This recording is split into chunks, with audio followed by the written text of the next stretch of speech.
NCAF is one organization with field offices in most states. As I mentioned, we are here based in San Francisco, but we serve all the way from San Francisco south and then south all the way up to Washington.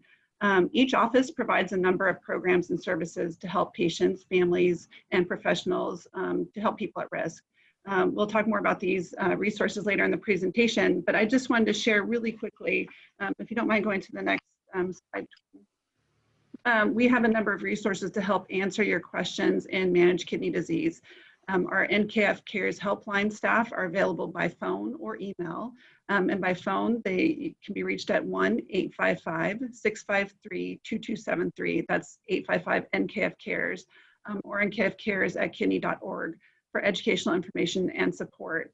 And then if you know someone who has questions or is thinking about becoming a living kidney donor or peer mentoring program, they can also reach us through that line as well, through our NKF peers and our other online communities. So thank you so much for allowing us to be here. It is such an honor, and I'll let you guys get on with today's program. My name is Elena Zidaru. I'm a dietitian with the Community Health Resource Center. And the bulk of my work, it actually entails to meet one-on-one with patients for nutrition counseling for a variety of disorders.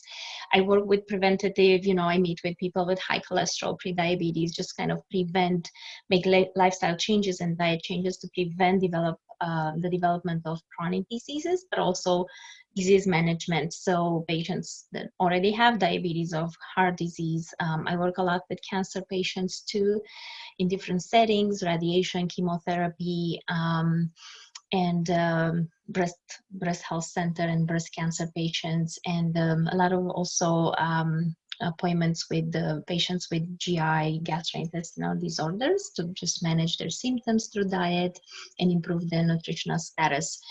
I at times participate in health education programs, and I present on a nutrition topic. Like today, it's one of those events.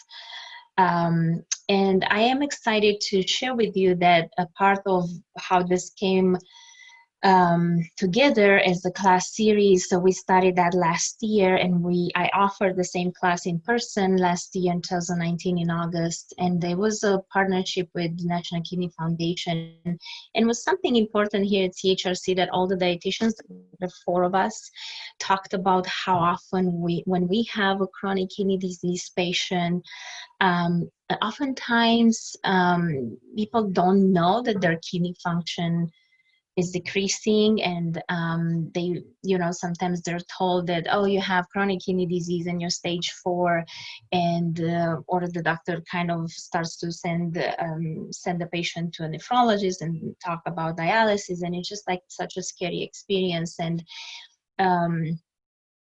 this is how the class came together, and we wanted to kind of make the CKD, what we call chronic kidney disease, CKD, a more to increase awareness about. So awareness through patients, among people, just people to be aware of this, the risk factors, what happens, and the fact that you could actually modify your lifestyle and your eating habits and slow down the progression of CKD, but also awareness for PCPs, primary care physicians, to maybe send those patients for nutrition counseling earlier into the CKD stages, or just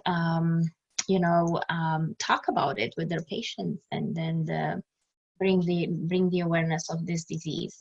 As I mentioned last week, this is a chronic and progressive disease. So your kidney function, with the kind of the expectation when you change your diet and you have already CKD, is to slow down or maintain your kidney function where it is. It might improve a little bit, as I mentioned last week, but it's not going to completely return back to normal, depending on how much you lost already once you started with the diet changes. But the hope and the goal would be to slow down the progression of kidney disease, so you are not getting the stage 3 kidney failure type of stage. So for today, the class outline, talks a little bit about benefits of nutrition at any stage of CKD, not just more advanced stages, and some nutrition consideration and how those can be different to every stage. And the nutrients of concern would be protein, sodium, potassium, phosphorus, and I included others because I have a slide mentioning other nutrients to kind of be aware of when you have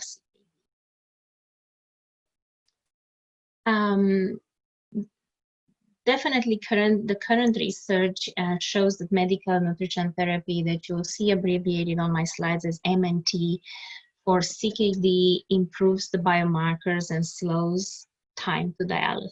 And this is from the Journal of Renal Nutrition back in 2016.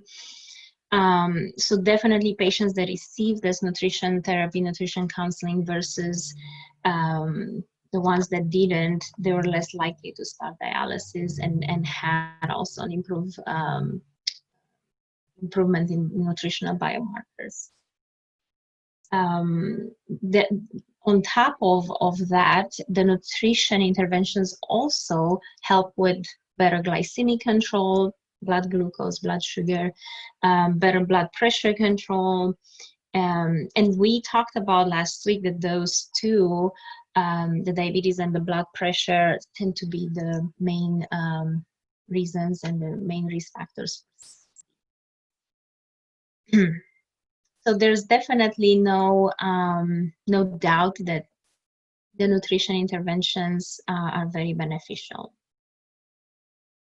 In terms of the recommendations, nutrition recommendations, they definitely need to be personalized based on everybody's health conditions and stage of CKD. Definitely the disease progression can be delayed by a healthy diet when people are controlling better the blood sugar and their blood pressure. The nutrition recommendations for CKD updated for 2020 show that in adults with CKD stages 1 to 5, so from the earlier stage to the kind of end stage, that are not on dialysis yet, a Mediterranean diet pattern, so a more plant-based approach, may improve lipid profiles. And also for stages 1 to 4, people are eating more fruits and vegetables, so increased fruit and vegetable intake may decrease body weight, blood pressure, and decrease the net acid production. And why is this important is that we know the animal products and foods that are based on animal products, they have a higher acid load. So they make your urine more acidic.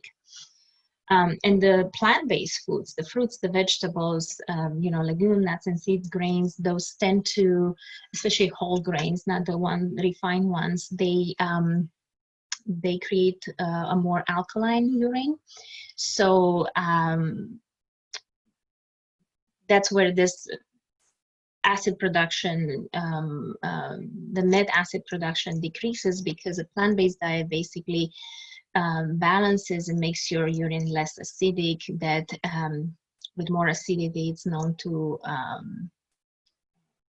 exacerbate the CKD and create more disease progression. So this is just an image of my plate model of eating, and when you look, actually I want to show you with my prompter here, so about 3/4 of your plate, it's plant-based. And this is what we call a plant-based approach. It doesn't necessarily mean you need to be vegetarian or vegan unless you choose to, but it is it's a dietary pattern most of the time, most of the meals you eat in a week to kind of be more plant-based, 3/4 of the plate to be plant-based. And we'll talk more about protein in detail as we move to our slides. But this is just an idea of what plant-based Mediterranean diet pattern looks like in most, I would say 80–90% of your meals should be this way to be able to say that I'm following a plant-based diet pattern.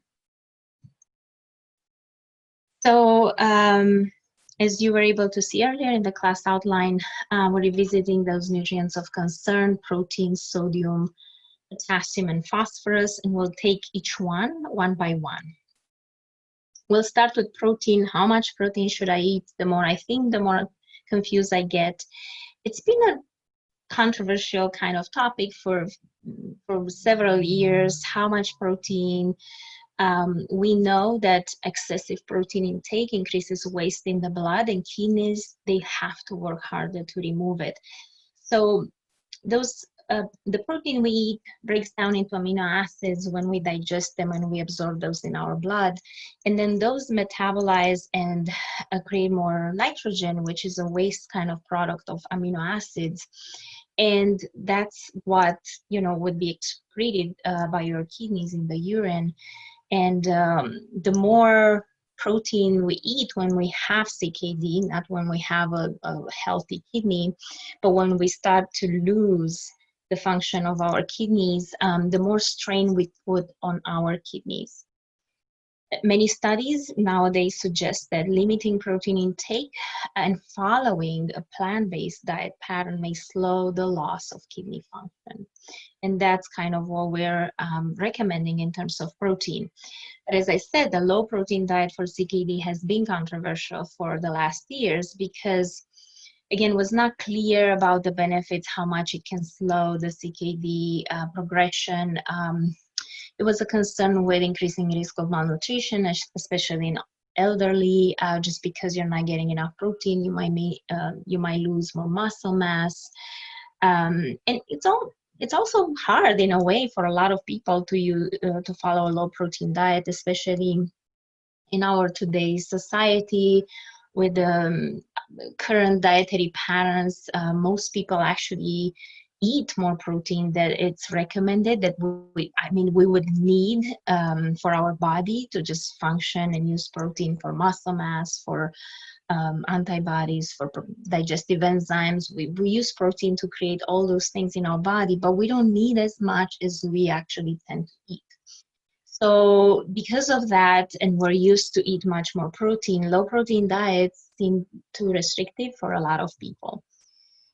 However, for the newest recommendation from 2020 from National Kidney Foundation, and A&D is the Academy of Nutrition and Dietetics, so they actually did kind of look at the data over the last years, and in adults with CKD stages 3 to 5, so, kind of the last 3 stages of CKD, who are metabolically stable, low protein diet is recommended under close clinical supervision. And the recommendation for low protein diet, which I put here, LPD, is between 0.55 to 0.6 grams per kilogram per day. So that's not much. Just to give you an idea, for the general healthy adult, we recommend 0.8 dietary protein per kilogram per day. As I said, a lot of people eat much more than they need, but this is kind of what a healthy adult would need. So it's not very restrictive, the 0.55 to 0.6 range compared with 0.8 that would be for normal healthy people, but it's definitely a reduction in the protein. And then their studies show that a very low protein diet, VLPD, that will be in between 0.28 to 0.43 grams of protein per kilogram per day, with an additional supplementation of keto acids, which are amino acid analogs to meet protein requirements. And I'll explain a little bit what this is, because I know it's probably a little bit confusing if it's the first time you hear about this.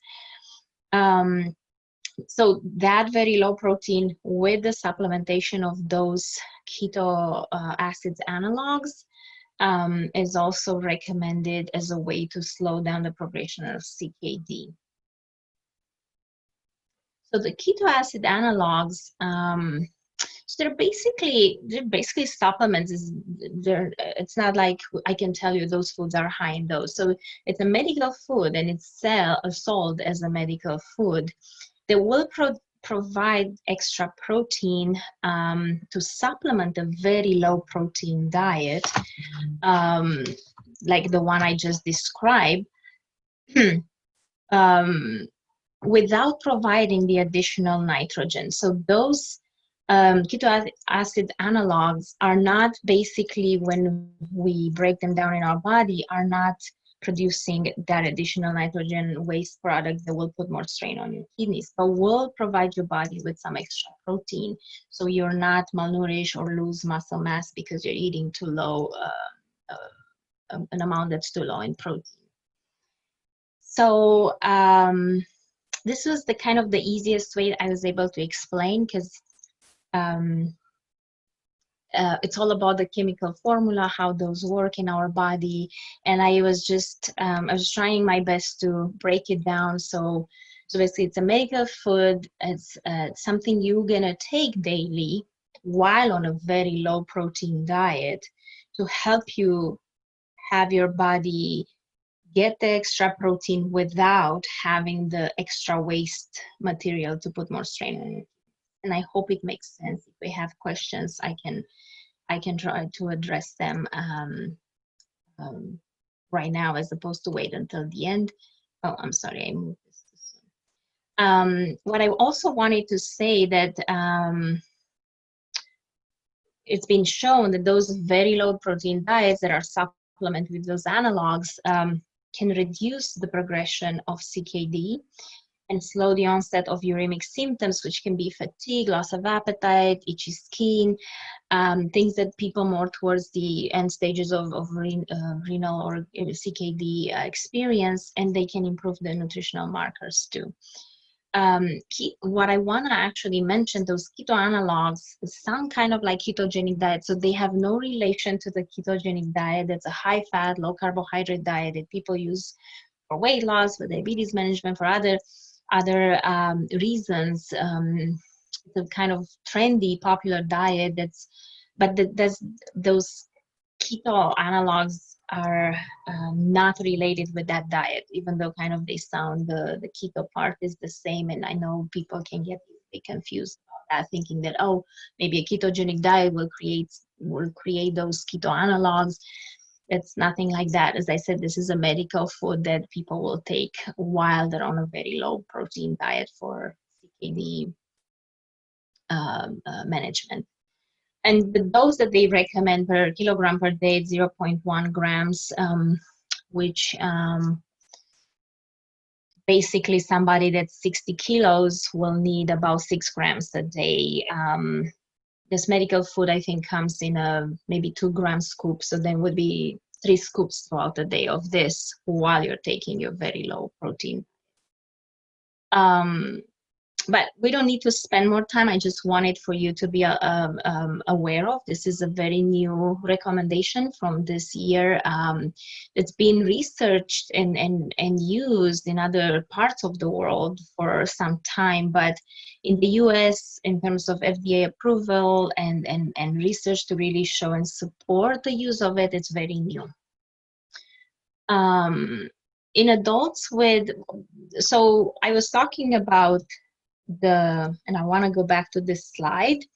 So low protein to the point that 0.55 to 0.6. And again, in some cases, you want to do a very low protein with a keto analog supplement. In adults with the CKD stage 5 on hemodialysis or peritoneal dialysis, who again are metabolically stable, the amount of protein recommended is higher, is 1 to 1.2 grams of protein per kilogram per day to be able to maintain a stable nutritional status. And that's mainly because with dialysis, usually there's a loss of protein in that fluid that kind of gets eliminated. So you lose protein through the exchange of remember I explained last week that hemodialysis kind of filters the machine filters all your body, all the blood in your body, and then removes the waste. And the same with the peritoneal, that does that through your peritoneum.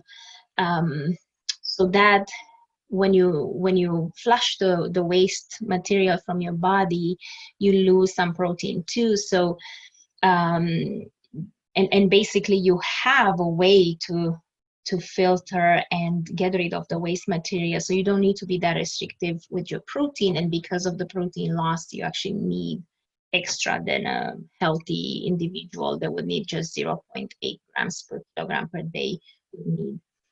So 1 to 1.2 is for people on dialysis. That's the main message.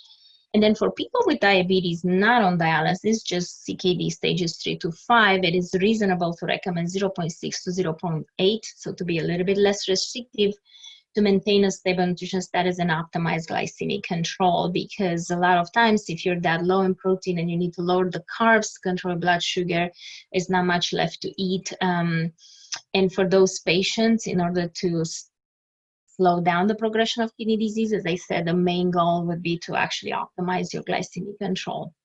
0.6 to 0.8 seems to be a reasonable range. Now, the protein type, the latest research with the newest recommendations, animal versus plant-based, there's not, apparently, it's unclear, you know, which one would be more beneficial. So we kind of recommend a 50-50, especially since we recommend that people would do more a plant-based diet, and that seems to be more beneficial. I think 50-50 sounds like a good range. I want to show you right now and go through those steps, how to calculate your daily protein need based on your current stage. So we're going to use the 0.55 to 0.6 range, not the very low. We're going to use just a low protein diet kind of range. So you take your weight in pounds and you divide that by 2.2. And then this will help you find the weight in kilograms. Because remember, the recommendation is per kilogram. Then you take that weight in kilogram and you multiply it by 0.55 the first time. And then you get the grams of protein to eat per day. And then you also take again the kilo weight multiplied by 0.6, and you get the grams of protein to eat per day. And basically that's going to be your range. The first number and the second number, that's going to be the range that you want to be in a day. And I'll give you an example. A sample of how to calculate protein needs for a female that's 5'5" and weight 136.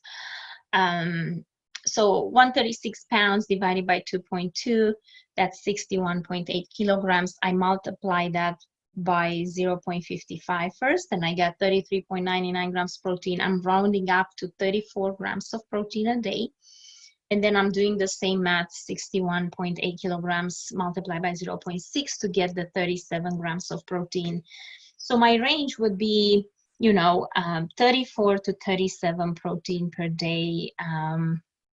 And your daily protein intake should be in that range. Now I want to show you some protein, how much protein is in different foods as an example. So an ounce of any poultry, fish, meat, 1 ounce would have about 7 grams. Dairy products, a cup or an ounce of cheese would be 7 to 8 grams. Starches, they have protein too, but they're not an excellent source of protein. So a slice of bread, a third cup of cooked pasta or rice would be about 2 grams. Excuse me. I would definitely, I would be careful because you have to read labels. There are definitely breads and pastas and all kinds of carbohydrates that are higher in protein, because a lot of times people want to reduce their carb intake and they want more protein.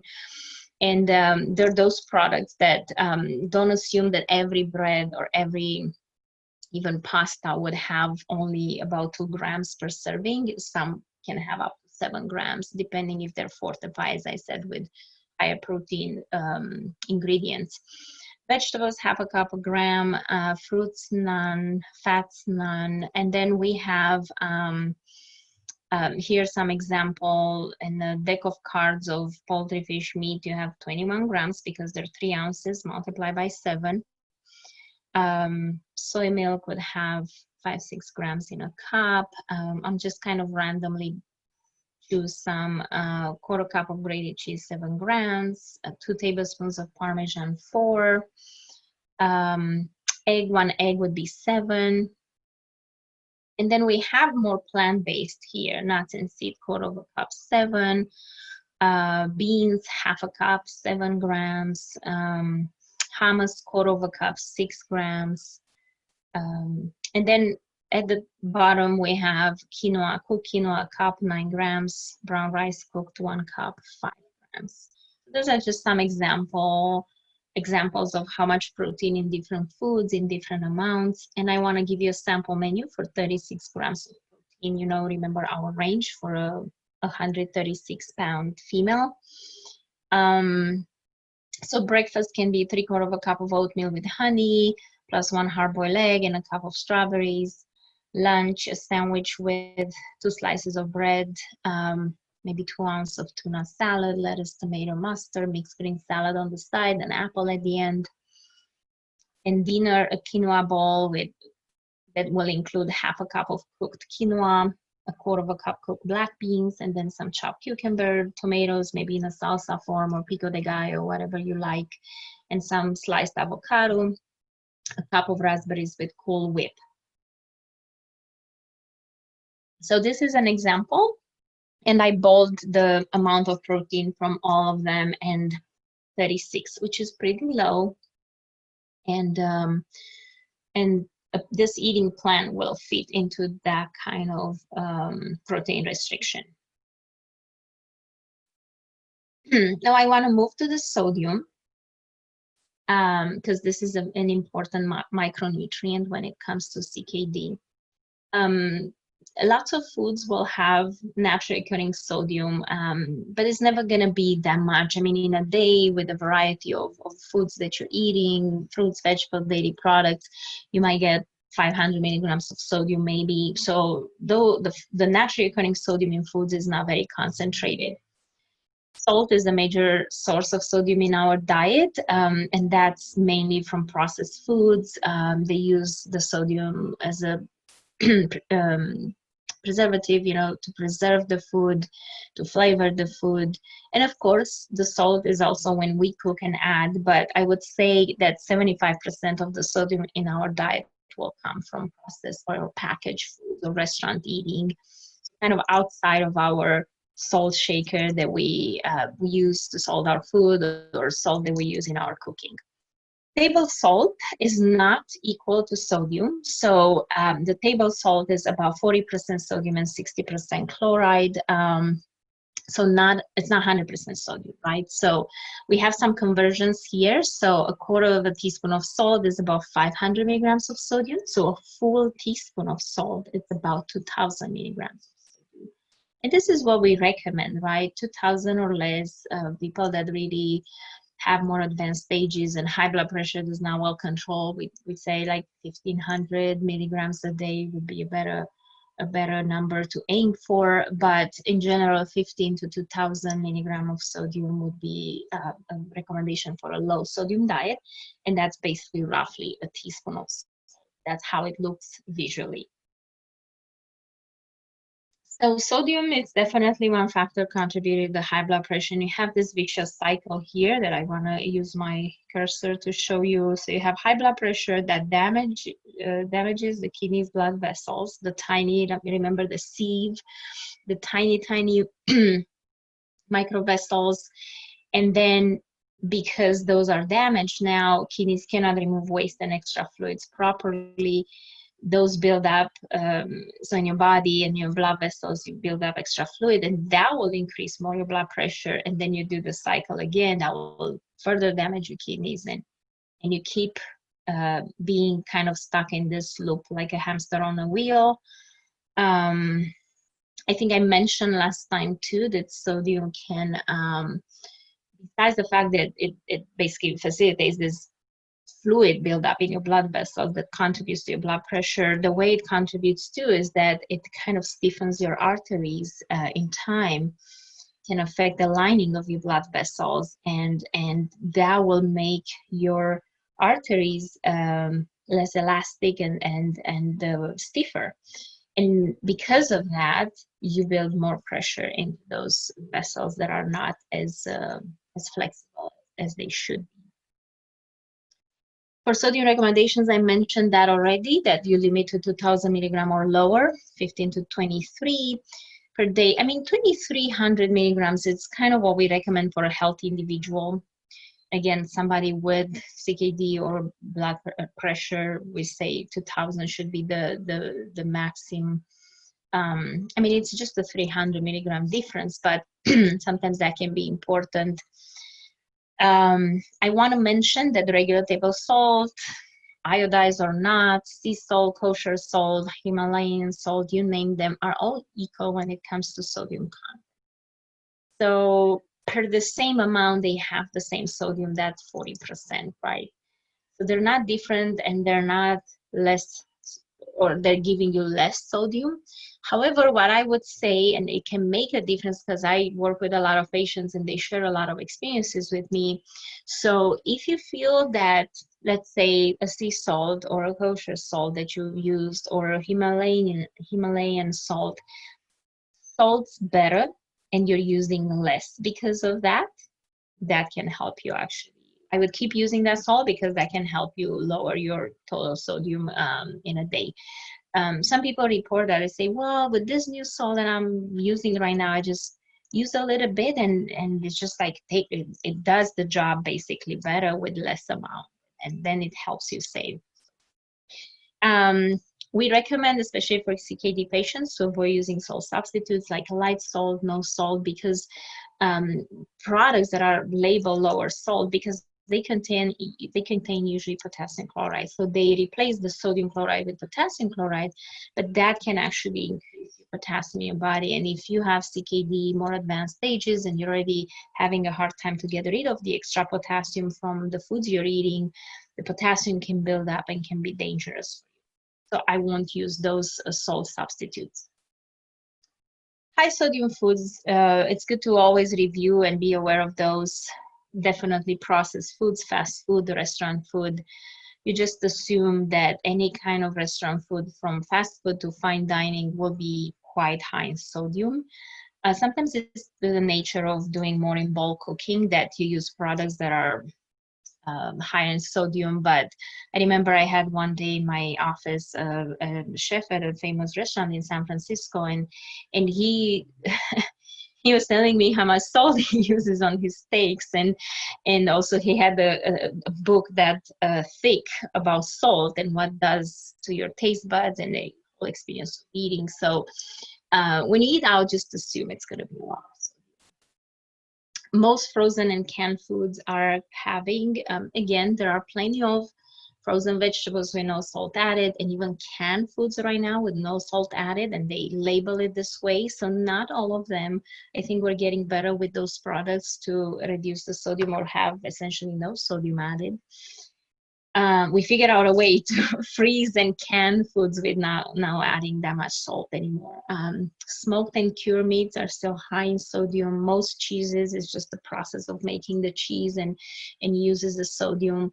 Pickles, sauerkraut, olives, most soups and salad dressing, again, something that you buy a canned soup or a commercial kind of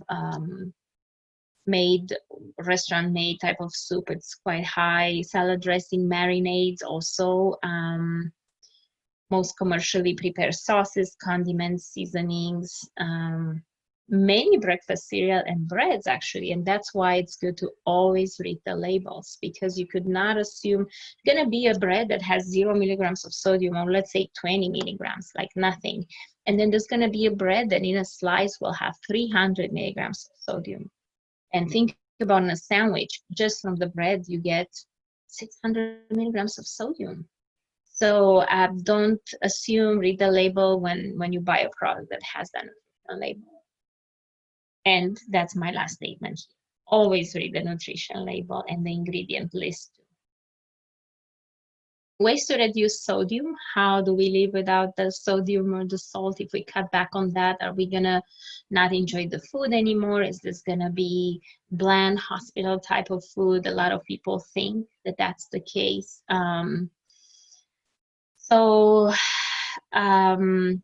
want to use more herbs and spices. Replace with fresh garlic, with garlic powder, with onion powder, not the garlic salt, because that has salt. lemon juice, vinegar. There are some salt-free seasoning blends like Mrs. Dash, and there are others now available that basically they put together for you herbs and spices that taste in a particular way, but they're salt-free. Of course, limiting eating out, cook more often at home, maybe keeping the eating out more like a treat once or twice a week. Avoid processed foods.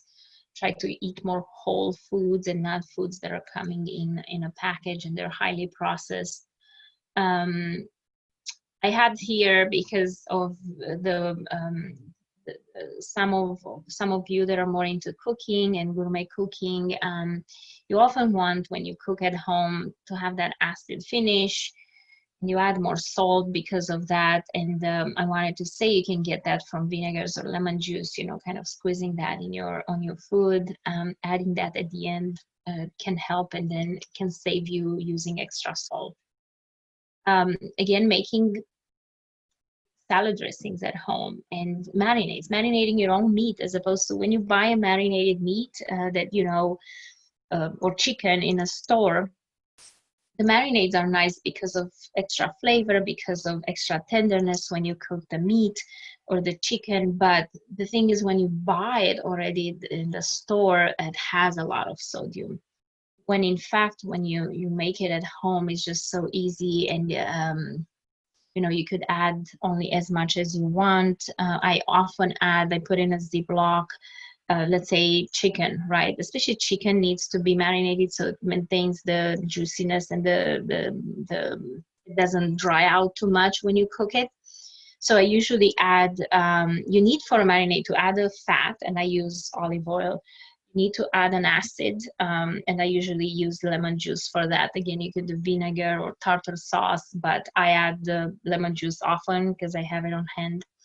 And then you could add whatever you want. You can add any herbs, any spices. You can add a little bit of mustard. I add crushed garlic, and I add a little bit of salt, but not as much, because when you put all those herbs and spices in the mixture and garlic, you just have a lot of flavor. And you put everything in a Ziploc bag with the chicken or the meat, and you leave it for at least 2 hours in the fridge until at least 2 hours before you cook it. I usually do it overnight, so then I kind of I have it ready to go when I'm ready to cook it. And it's great, but doesn't have as much as the store-bought, as much sodium as the store-bought ones. Also, buy reduced sodium or low sodium, or even better, as I said, no salt added type of canned foods.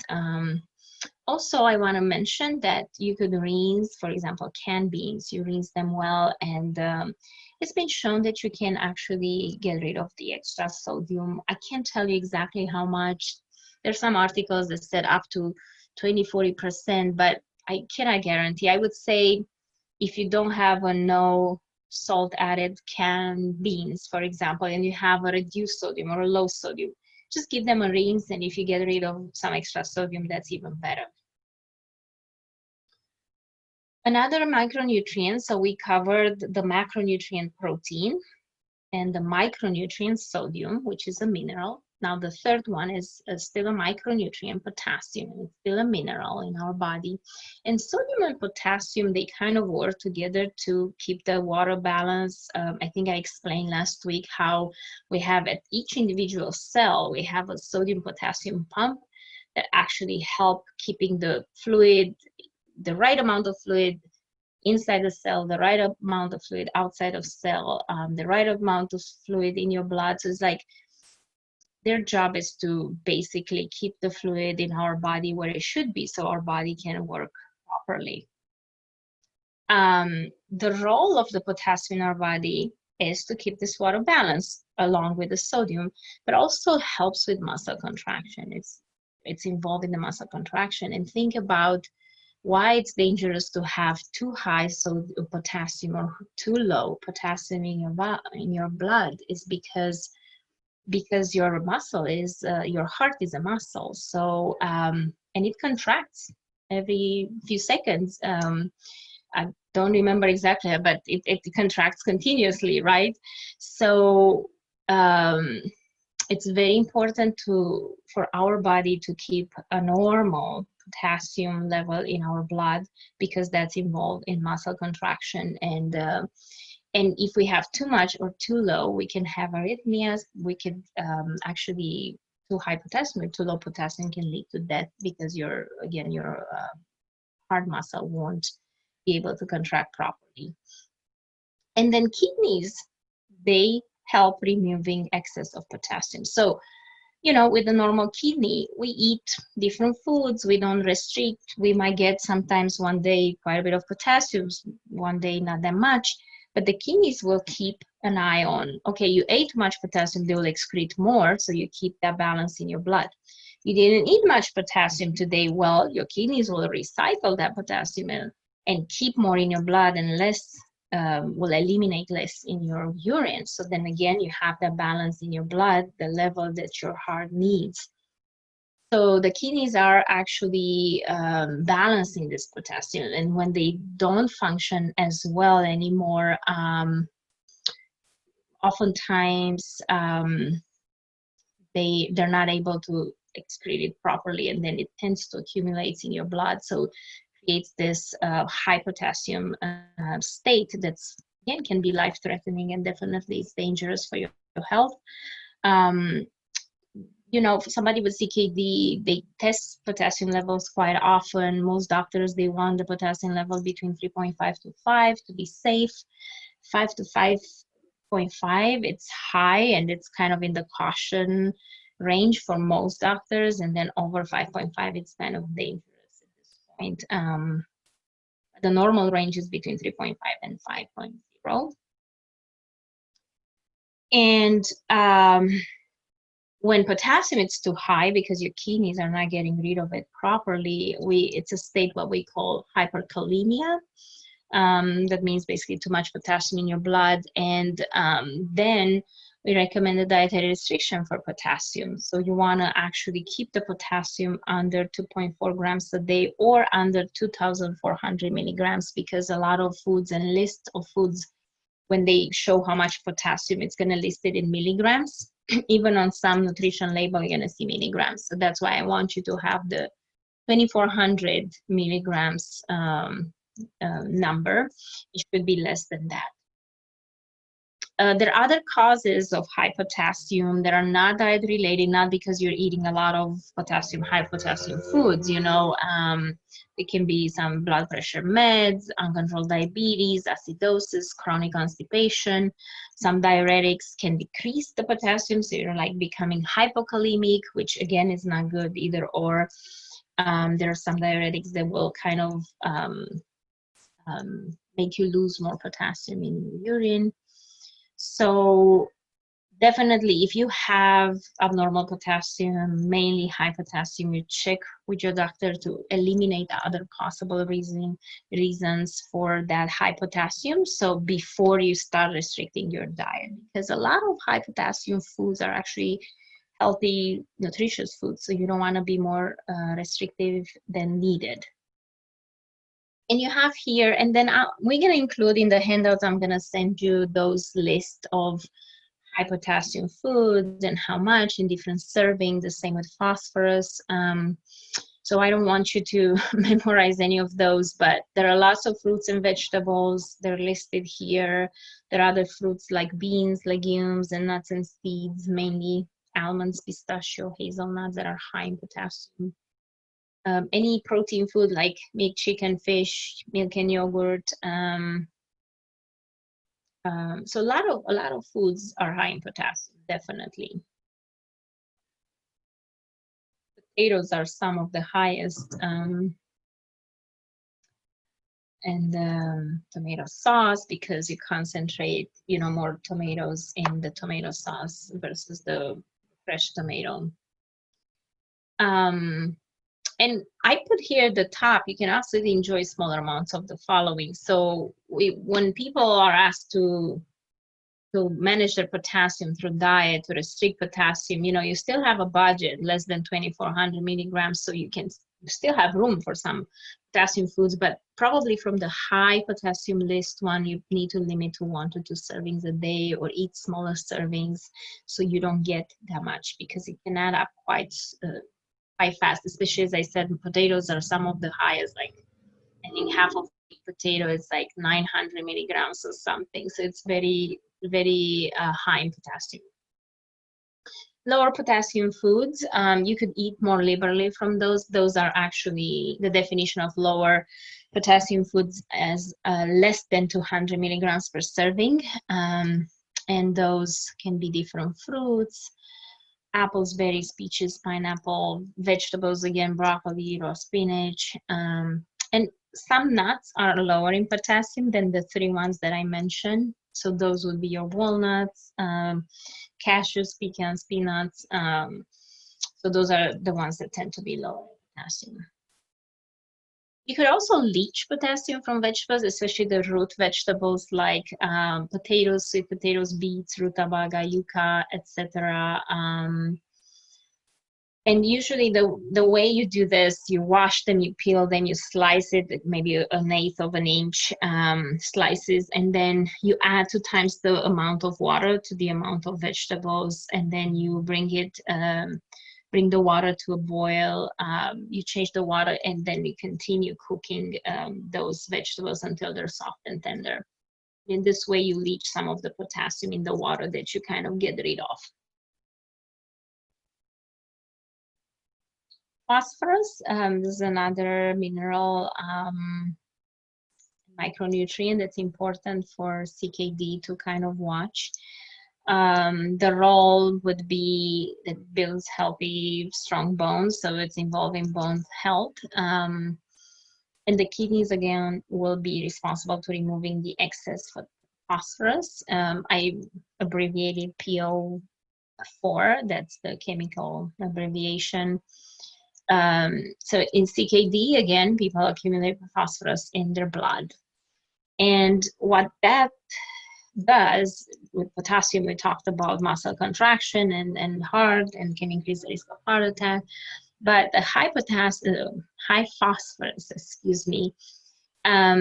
can create this, it's kind of a chain of events: low calcium in your blood, high parathyroid hormone, and that will pull more calcium from your bones to increase the calcium in your blood, and that weakens your bones. So basically, when you have high phosphorus, because your kidneys cannot get rid of that phosphorus, you put yourself at high risk of osteoporosis, leaching calcium from your bones.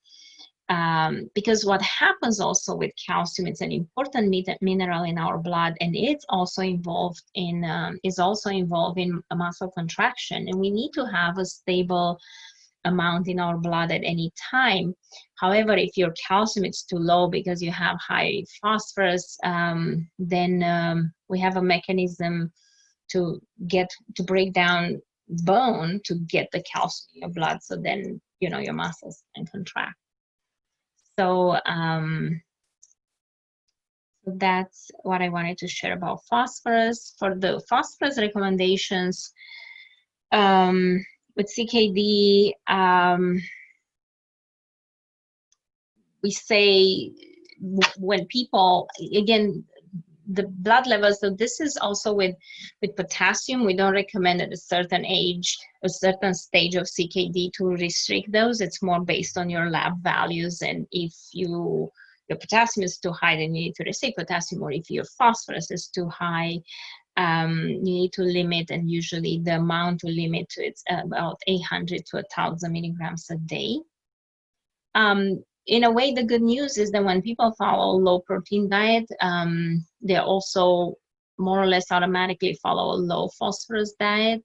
Not 100%, but when we're talking about phosphorus from your food, the phosphorus is kind of in the protein foods. When you're watching your protein intake, you're watching your phosphorus intake.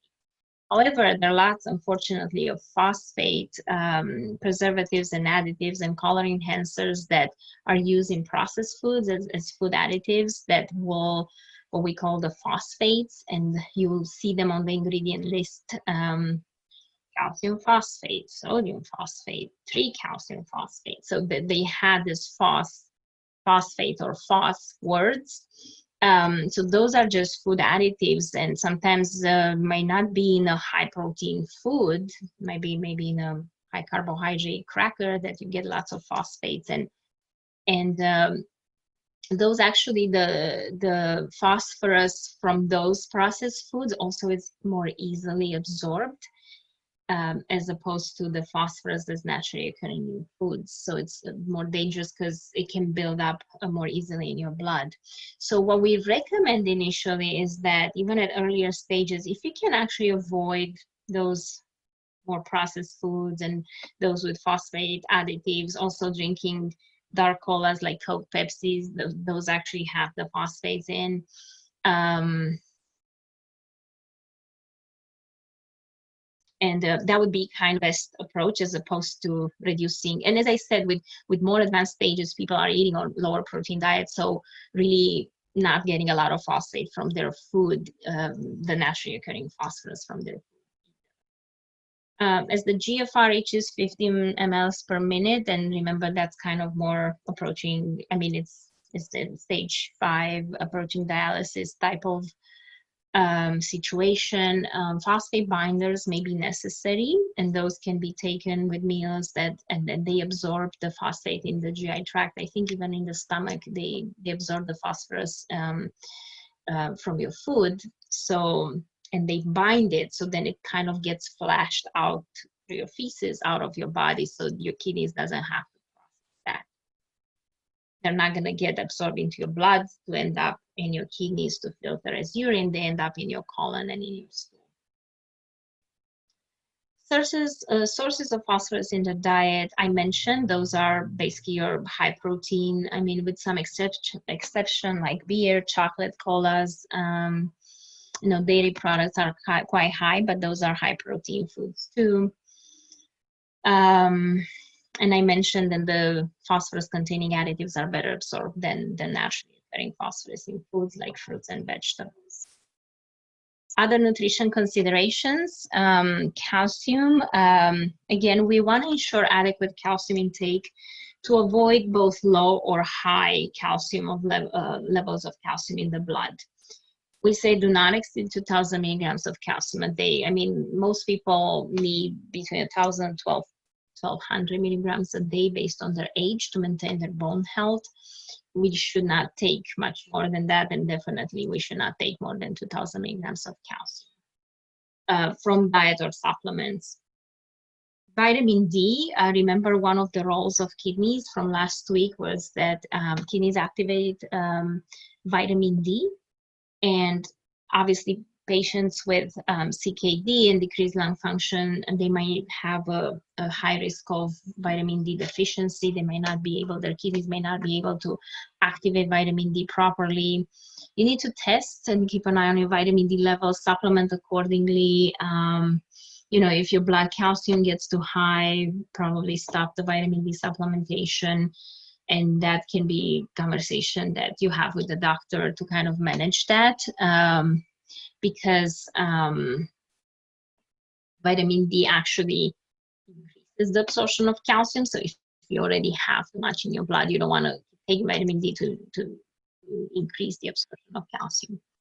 And then anemia, it's also something that happens with patients with CKD. It's what we call anemia, kind of a chronic disease. The kidneys, remember from last week, again, one of the role of the kidneys is to actually produce a hormone, erythropoietin, abbreviated here like EPO, that stimulates red blood cell production. So this hormone that's secreted by kidneys will actually control and promote the blood cell, red blood cell production. And if you don't have that, usually you're not producing enough red blood cells and you have anemia.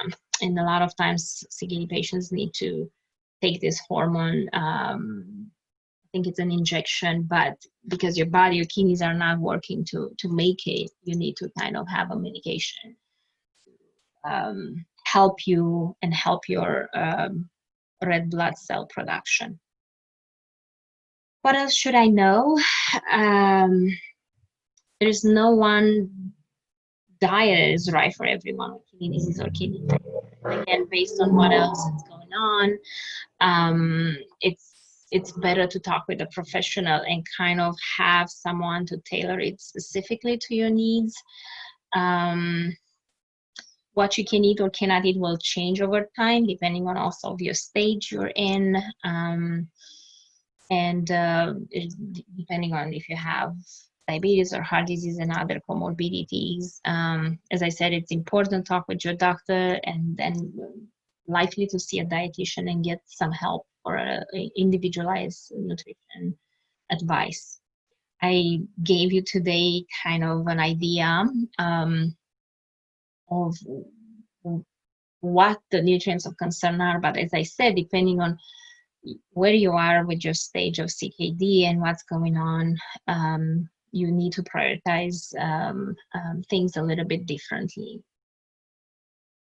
I have some references for you here, and I think we're ready to take questions. We still have about half an hour. Asks about fluid intake. Is it really bad for CKD, even if it's just water?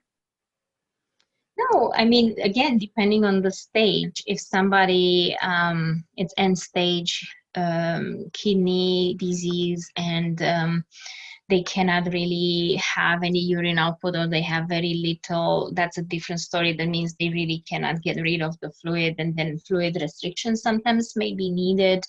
But in most cases, I mean, in the rest of the cases, fluid intake is actually great to keep it up and drink plenty of fluids. But as your kidneys are failing and they cannot really remove the waste or even the fluid from your body, and you're not producing urine, again, your healthcare provider may put you on a fluid restriction. Thanks, Elena. The next question asks for your recommendations for low sodium favorites, such as cereals and breads. I'm guessing staples. Mm-hmm. So you mean if I have specific brands that I would recommend for low sodium cereals or breads?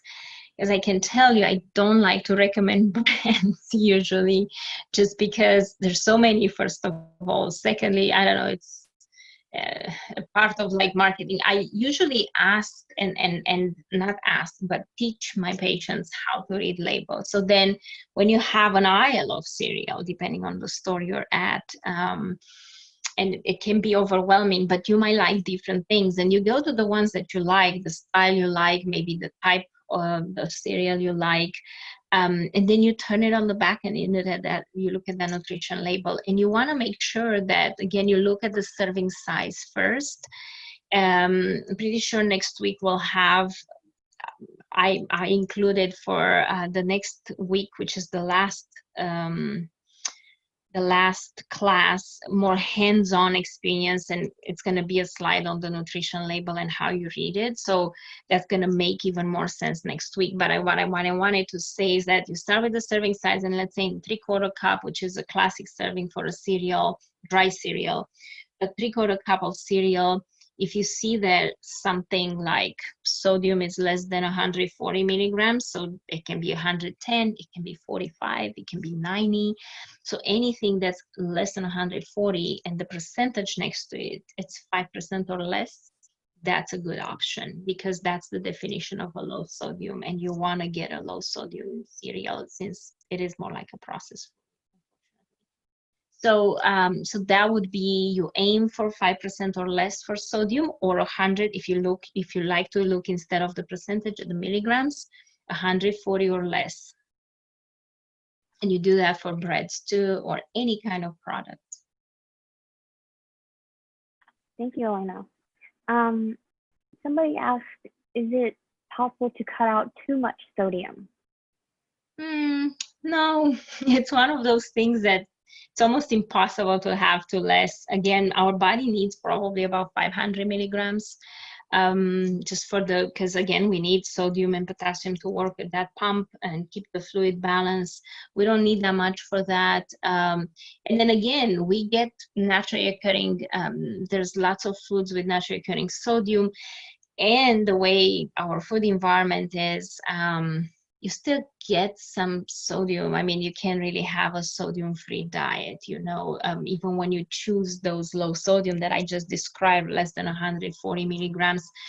I won't say to buy only things with 0 milligrams of sodium, you know, but if it's less than 140, that's low. And then that's also reassurance that I'm not eating too less. I'm eating, of course, there's a potential kind of danger when it comes to, let's say, people that sweat a lot because they exercise, or they have diarrhea, vomiting, that they have extra sodium losses through that, through skin or body fluids, that they might have to be less restrictive and get more in their diet. But that's, again, not typical, right? Especially with the sweating, you know, it's never here that hot that you sweat so much. So I would say the danger of cutting too much sodium from your diet is not quite real. I won't be concerned about it. Great, thank you. I think that someone was asking about leaching potassium by cooking. Could you eat more of certain foods if you just cook it more? Well, let's say in the example of the potatoes, right? Because those were one of the ones that you could leach the potassium. I would say, as I said, a medium, and I forget if it's half. No, I think it's the whole. So it'd be two, like another mouse this way, right? So this is a medium potato.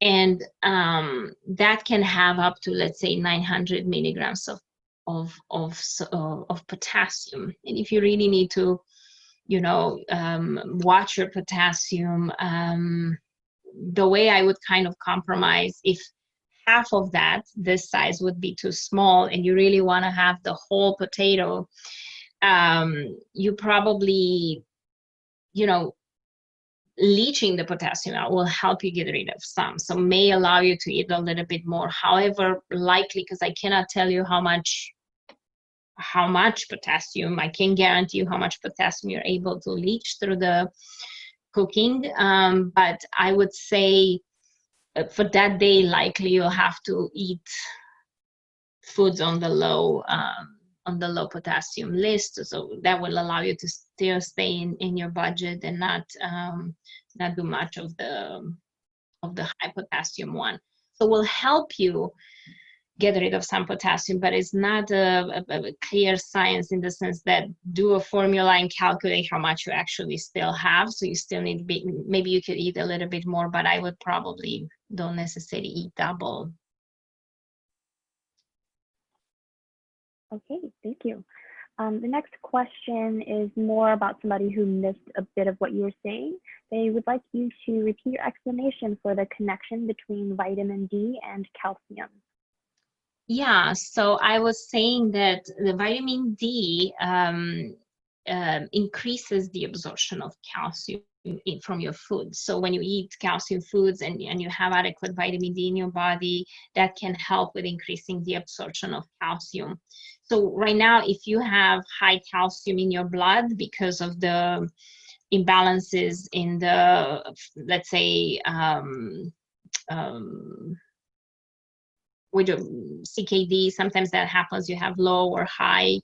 A lot of times it's more low on the lower side, and then that's how it leaches the bones. But if you have high calcium in your blood, you, for whatever reasons, you want to stop maybe the vitamin D supplements, so then you don't want to absorb more calcium, because vitamin D will actually increase the calcium. And since you have the blood, you don't want to absorb more. So that was kind of the connection. Okay. The next question asks, if you are stage 1 and do everything right with your diet and your wellness, will age then be a factor of CKD progressing regardless? Yeah, that's a good question and an interesting one.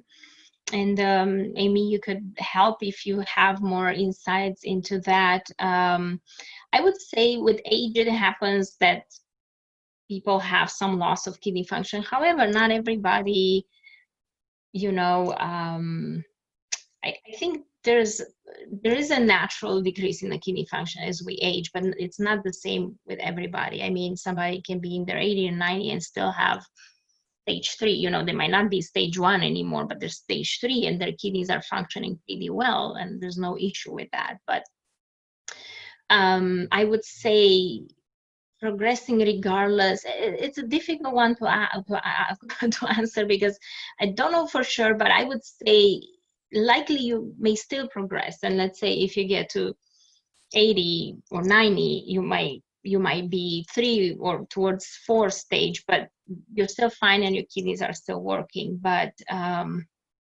also I think there are plenty of people that as they age, their kidney function is still at a good level. I would say that there is some loss, but the degree to how much you lose as you age, I don't think it's the same for everyone, and it really depends on what other medical conditions you're having. And let's say if the way you said, diet, wellness, I'm pretty healthy, I don't have a lot of comorbidities, you might just have a significant decrease that's not going to affect your kidney health much. Thank you, Elena. This next participant asked, and this next participant has 2 questions. I'll ask you one at a time. Their question is, what's the rate of diabetes, high blood pressure, and kidney disease in Asian countries? Since basic seasonings are made up of soy sauces, sugar, and food has white rice, noodles, etc. This person is an American Chinese and enjoy ethnic food and Japanese food. Yeah, I don't know the exact rates of diabetes, high blood pressure, even CKD in Asian countries. I know Asian population, African American, are higher risk for blood pressure and CKD per se, but I don't know the exact, again, rate or I guess prevalence in those particular population. I know through the Asian particular Filipino cultures are more predisposed to CKD, but I don't have exact numbers. And again, I'm not sure if Amy has more information on that in terms of what would be kind of the difference between Asian countries and other countries. And I understand that the basic seasoning, the soy sauce, or even the the fish sauces, those are high miso, miso paste, miso sauces are high in sodium indeed. But yes, I can't tell you exactly the numbers. That's okay. We can definitely table this question and then bring it back next week with more of National Kidney Foundation resources.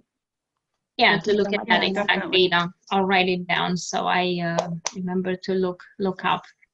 Yeah, I'll definitely download the report, so I'll have these questions anyway. I'll share them with you.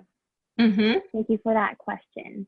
And the next question is, this person has heard about resistant starches to help diabetes, and they'd like you to provide more info on that.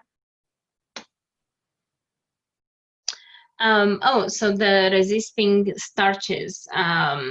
So yeah, it's not very clear at this point how much that can help, to actually control better blood sugar, right?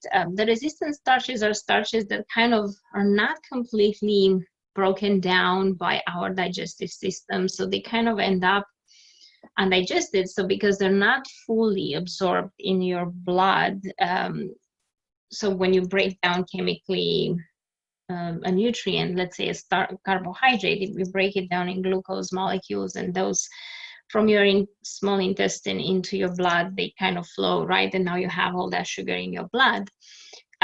So the resistant starches, they kind of call resistant starches, they kind of resist your chemical digestion to some extent, and you won't absorb all of them in your blood, so they won't impact as much. This is kind of the proposed mechanism, right? You don't absorb all of that sugar and then it ends up being excreted. It's the same concept with the fiber too. When you eat a starch with the fiber really cannot be broken down, can trap some of the carbohydrates that are not absorbed properly in your blood, and then you're not having that high of a spike after you eat it. But it's not very clear how much it can help. I think it's, if you're a diabetic and you control your blood sugar at home and you monitor that, it's good to kind of watch and see how your body completely responds to that, when how much of a spike or how much of an increase in your blood sugar you had after you ate a resistant starch, again, in what amount. It's not something that we recommend. I mean, you could, how can I put it to be more clear? It's not something that we use saying, well, this starch, if you eat this starch in this amount, it's safe. We still need to watch the portions, because we don't know exactly how much you as an individual you'll be able to absorb all of that starch. And I hope it makes some sense, but a lot of those, the way I explained last week when I talked more about diabetes blood sugar control management, a lot of those resistant starches are things with, like brown rice or beans, legumes, which they have that fiber and other components that are kind of hard to digest. They have the raffinose, which is a type of fermentable fiber that it's hard to break down for your body. So again, does not break easily into sugar, all sugar to be absorbed, and those components can trap some carbohydrate and sugar from that particular food and also slow down the absorption of it. So oats are in that category too, beans, the green bananas, because again they have some components that we cannot properly digest. But I won't say eat, when we say a banana, it's 2 servings of carbohydrate. I can't say if you eat green banana, you could eat a whole banana for 1 serving, because we don't know exactly how much would be the reduction or how much you absorb versus how much you eliminate. But definitely a lot of them tend to have more fiber and tend to be more beneficial. I would still kind of watch the portions the way I recommend it for carbohydrates, to just kind of spread them throughout the day. Thanks, Elena. It was a very long answer. The next question is, why is race a factor in CKD risk? And I think this might tie into a question that the previous participant asked about Asian countries having certain seasonings with higher sodium and such. I think that we can just build on this. Mm-hmm. Yeah, and I don't know exactly why. I never kind of look into that in terms of like why. I mean, if it's more like kind of from the gene pool standpoint, if it's something specifically in the makeup of a certain race that would have you. I mean, obviously the races that are higher at higher risk for CKD are also the ones that are higher risk for blood pressure and diabetes. And that's a direct correlation for sure, but I cannot tell you exactly why, for example,